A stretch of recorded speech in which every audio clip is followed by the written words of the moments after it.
नमस्कार दोस्तों, स्वागत है आपका एक बार फिर मेरे channel love for all purpose पे।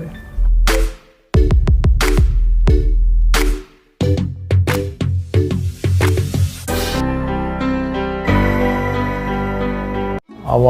105C देखेंगे हम। संपत्ति की कुर्की या संप्रहण के आदेशों के संबंध में सहायता। संपत्ति की कुर्की कैसे होगी, संप्रहण कैसे होगा, क्या आदेशों में कैसे सहायता होगी, वो हम इसको सेक्शन 105C में देखेंगे। नंबर 1, जहां भारत के किसी न्यायालय के पास या विश्वास करने के युक्त आधार हैं कि किसी व्यक्ति द्वारा अभिप्राप्त कोई संपत्ति ऐसे व्यक्ति को किसी अपराध के किए जाने से प्रत्यक्ष या अप्रत्यक्ष रूप से व्युत्पन्न या अभिप्राप्त हुई है, वहां वह ऐसी संपत्ति की कुर्की या संप्रहण का कोई आदेश दे सकेगा जो वह धारा 105D में से धारा 105J दोनों सहित के उपबंधों के अधीन ठीक समझे। मतलब वो कहना क्या चाह रहे हैं, वो कहना चाह रहे हैं भारत के किसी न्यायालय के पास विश्वास करने के युक्त आधार हैं, मतलब जो आधार हैं वो कैसे रीजनेबल है, मतलब उनको पूरा पता है, अच्छे से उसकी जांच की गई है, तब जाके उनको पता पड़ा है, विश्वास हो गया है कि किसी व्यक्ति द्वारा प्राप्त कोई संपत्ति ऐसे व्यक्ति को किसी अपराध के किए जाने से प्रत्यक्ष या अप्रत्यक्ष रूप से व्युत्पन्न प्राप्त हुई है। मतलब जो संपत्ति प्राप्त है वो आपराधिक है, अपराध से उत्पन्न हुई है या अपराध के काम में उपयोग में आई है या वो आपराधिक है, तो वहां संपत्ति कुर्की या संप्रहण का कोई आदेश वो दे सकेगा न्यायालय, और जो वह धारा 105D से धारा 105J दोनों सहित के उपबंधों के अधीन ठीक समझेगा। तो अपन अभी आगे देखने वाले हैं कि कैसे संपत्ति कुर्की और संप्रहण होगा। क्लॉज 2, जहां न्यायालय ने उपधारा 1 के अधीन किसी संपत्ति कुर्की या संप्रहण का कोई आदेश दिया है और इस संपत्ति के किसी संविधान राज्य में होने का संदेह है, मतलब जिस संपत्ति को कुर्क करने या संप्रहण करने का आदेश दिया है वो संपत्ति कहाँ है, किसी कॉन्ट्रैक्टिंग स्टेट में है या आपके समुदाय राज्य में है का होने का संदेह है, वहां न्यायालय समुदाय राज्य के न्यायालय या प्राधिकारी को ऐसे आदेश के निष्पादन के लिए अनुरोध पत्र जारी कर सकता है। तो न्यायालय क्या करेगा, अनुरोध पत्र जारी करेगा उस समुदायकारी राज्य के न्यायालय को कि उसका आदेश का निष्पादन कराया जाए। तो ये क्लॉज 2 था। अब क्लॉज 3 को हम देखते हैं। जहां केंद्र सरकार को किसी समुदाय राज्य के किसी न्यायालय या किसी प्राधिकारी से अनुरोध पत्र प्राप्त होता है जिसमें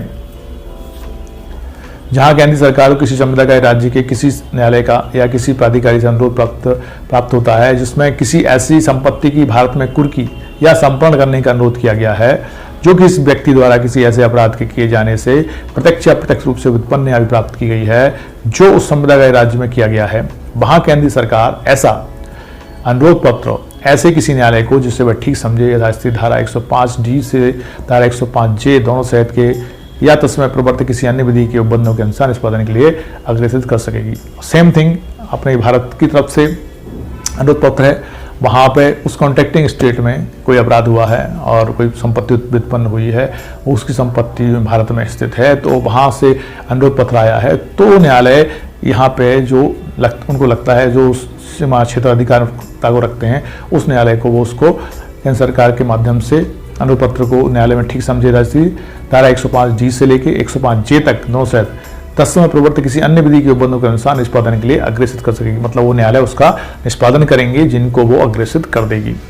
कि वो उस संपत्ति को देखें और उसको कुर्क और संप्रहण कर सकते हैं करें। जो समुदाय राज्य में व्यक्ति है वो कोई क्राइम करके या संपत्ति उत्पन्न करके लाया है और वो संपत्ति भारत में स्थित है, तो उसको कैसे कुर्क और संप्रहण करना है उसके लिए वो निष्पादन के लिए अग्रेसित कर सकते हैं। तो ये एक था क्लॉज 3। अब क्लॉज आता है 105D, विधि विरुद्धतया अर्जित संपत्ति की पहचान करना, जिसकी हम बात कर रहे थे सेक्शन 105D से लेके सेक्शन 105J तक। विधि विरुद्धतया अर्जित संपत्ति की पहचान करना। विधि विरुद्धतया मतलब जो संपत्ति विधि लीगल नहीं की गई है, लीगली नहीं की गई है, माने विधि द्वारा अर्जित नहीं की गई है, विधि विरुद्ध तरीके से अर्जित की गई है, मतलब विधि विरुद्ध तरीके से अर्जित की गई मतलब आपराधिक है, अपराध उत्पन्न हुआ है, उस इसी संपत्ति की पहचान हमको करनी है।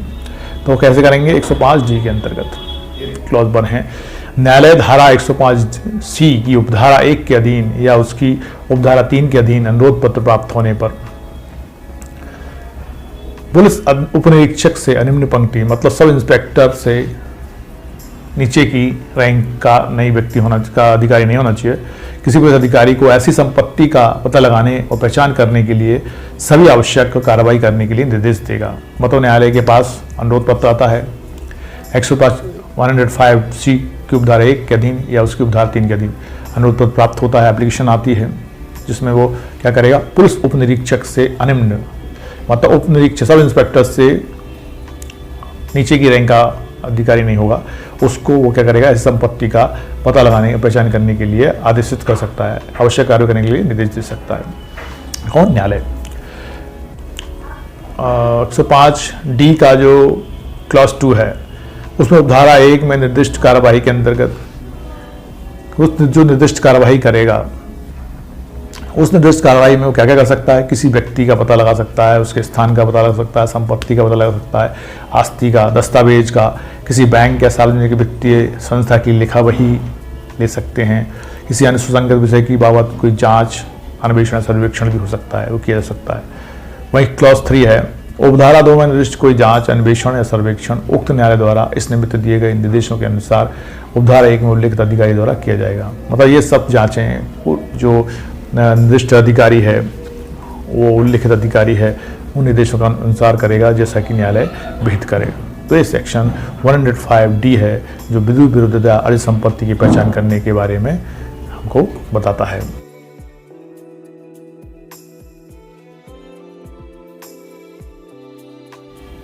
सेक्शन 105E संपत्ति पर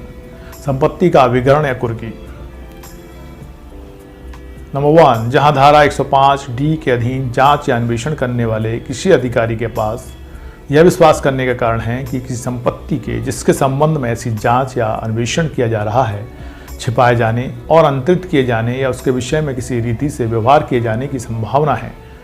जिसका परिणाम ऐसी संपत्ति का बयान होगा, वहां वह उक्त संपत्ति का अभिग्रहण करने का आदेश कर सकेगा। और जहां ऐसी संपत्ति का अभिग्रहण करना साध्य नहीं है, वहाँ वह कुर्की का आदेश यह निर्देश देते हुए कर सकेगा कि ऐसी संपत्ति ऐसा आदेश करने वाले अधिकारी की पूर्व अनुज्ञा के बिना अंतरित नहीं की जाएगी या उसके विषय में अन्यथा व्यवहार नहीं किया जाएगा, और ऐसे आदेश की एक प्रति की तामील संबंधित व्यक्ति पर की जाएगी। इस क्लॉज में वो क्या कह रहे हैं कि अन्वेषण अधिकारी है ना, उसके पास विश्वास करने का एक कारण है कि संपत्ति जिसके बारे में जांच या अन्वेषण हो रहा है वो छिपाई जा सकती है, अंतरित की जा सकती है और किसी रीति से व्यवहार किए जाने की संभावना है, जिसके परिणाम होंगे कि संपत्ति का बयान हो सकता है। बयान में डिस्पोज ऑफ मतलब बेच सकते हैं, खरीद सकते हैं, उसको नष्ट कर सकते हैं या अन्य कोई तरीके से उसको डिस्पोज ऑफ हो सकता है। वहाँ वह क्या करेगा, उस संपत्ति का अभिग्रहण करने का आदेश कर सकता है कि उस संपत्ति को अभिग्रहित कर लिया जाए। जहाँ पर अभिग्रहण जो है करना साध्य नहीं है, मतलब पॉसिबल नहीं है, वहाँ पे वो संपत्ति की कुर्की कर सकता है, कुर्की का भी आदेश दे सकता है। और ऐसी संपत्ति ऐसे आदेश करने वाले अधिकारी की पूर्व अनुज्ञा के बिना, जिसने सब आदेश किया है उसकी आज्ञा के बिना उस संपत्ति को अंतरित नहीं किया जाएगा, ट्रांसफर नहीं की जा सकेगी और उसके विषय में अन्यथा व्यवहार भी नहीं किया जा सकेगा। ऐसे आदेश की एक प्रति की तामील ऐसे उस व्यक्ति पे कर दी जाएगी जो उसका भाषा रखे या जिसकी वो संपत्ति है। तामील संबंधित व्यक्ति पर की जाएगी जो उससे संबंध रखता है, उस व्यक्ति पर उसकी तामील कर दी जाएगी ताकि उसको वो सूचना हो जाए कि ऐसी संपत्ति को ना तो वो बेच सकता है, ना वो उसका बैन कर सकता है और ना ही उसको अंतरित कर सकता है, क्योंकि वो डिस्प्यूट ऑफ है और संभावना है उसको नष्ट करने की, बेचने की या बैन करने की। ठीक है, तो 105E में संपत्ति का अभिग्रहण या कुर्की की जा सकती है। 105E का क्लॉज 2, उपधारा 1 के अधीन किए गए किसी आदेश का तब तक कोई प्रभाव नहीं होगा जब तक उक्त आदेश की उसके किए जाने से 30 दिन की अवधि के भीतर उक्त न्यायालय के आदेश द्वारा पुष्टि नहीं कर दी जाती। मतलब ये है कि जो अन्वेषण अधिकारी था, अन्वेषण कर रहा था, उनको ऐसा लगता है कि वो बैन होने वाला है और संपत्ति अभिगृहित नहीं हो की जा सकती और उसके ऊपर अनुज्ञा के बिना उसको कहीं वो अंतरित नहीं कर सकता, तो ऐसा आदेश उसने किया है तो उसकी पुष्टि उस आदेश के करने के 30 दिन के भीतर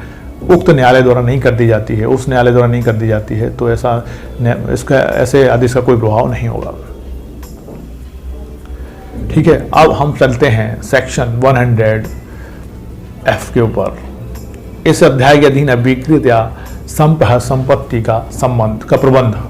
इस अध्याय के अधीन अभिकृत या संप्रहत संपत्ति, जो संपत्ति इस अध्याय के अंतर्गत फॉरफीच कर ली गई है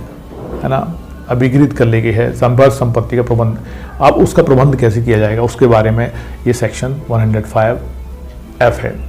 नंबर 1, न्यायालय उस क्षेत्र के जहां संपत्ति स्थित है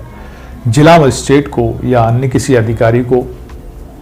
जो जिला मजिस्ट्रेट द्वारा नाम निर्दिष्ट किया जाए ऐसी संपत्ति के प्रशासक के कृत्यों का पालन करने के लिए नियुक्त कर सकेगा।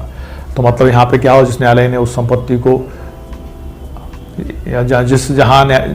न्यायालय उस क्षेत्र के जहाँ संपत्ति स्थित है, न्यायालय उस क्षेत्र के जहाँ संपत्ति स्थित, मतलब वो न्यायालय जो आदेश कर रहा है जहाँ संपत्ति स्थित है वहाँ के जिला मजिस्ट्रेट मतलब डीएम या अन्य किसी अधिकारी को जिसमें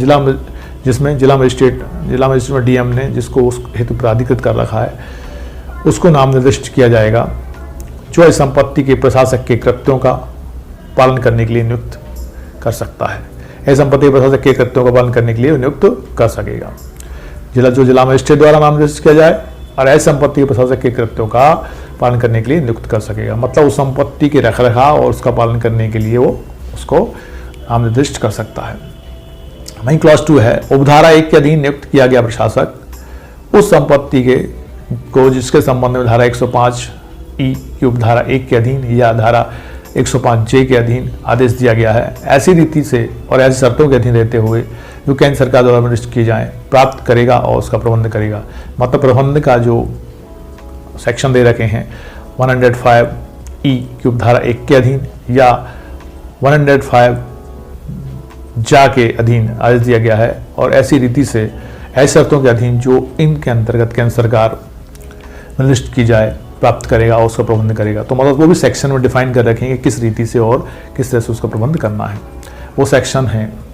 अब सेक्शन 105 का F का 3, प्रशासक केंद्र सरकार को संबद्ध संपत्ति के वहन के लिए ऐसे उपाय भी करेगा जो केंद्र सरकार निर्दिष्ट करे। मतलब केंद्र सरकार निर्दिष्ट करेगी, मतलब सेंट्रल गवर्नमेंट बताएगी कि कैसे करना है, वो उसका संपत्ति के वहन के लिए क्या उपाय करने हैं, वो सब प्रशासक केंद्र सरकार को संपत्ति के वहन के लिए ऐसे उपाय करेगा जैसा कि केंद्र सरकार निर्दिष्ट करे। मतलब कुछ भी जो भी होगा लीगली होगा, लिखित में होगा और विथ लॉ होगा, बिना लॉ के कहीं भी कुछ भी नहीं होगा।